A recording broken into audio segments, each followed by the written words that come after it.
तोरा कन्या बनैला कौगे टेम्पू से उठा के फॉर्च्यूनर पर घुमैला कौगे नचनिया से छौड़ी तोरा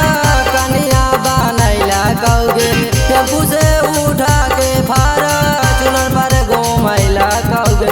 कोई नहीं बोला तो जेल के ताला टूटा तो हाई कोर्ट के सपोर्ट से रोशन रोई छूटा तो हाई कोर्ट के सपोर्ट से रोशन रोई छूटा तो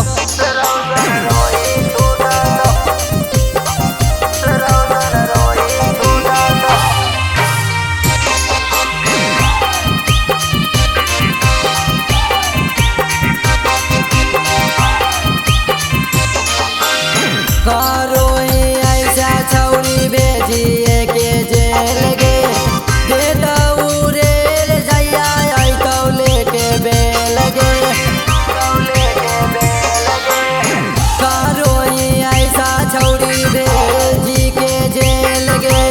गेटा उरेल जैया आई तौले के बेल गे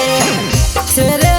छौड़ी उना कहियो झुका तो हाई कोर्ट के सपोर्ट रोशन रोई छूटा तो हाई कोर्ट के सपोर्ट से रोशन रोई छूटा तो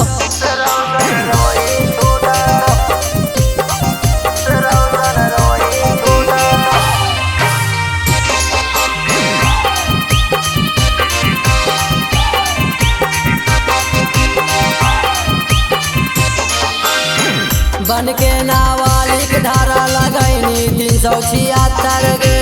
नजरी से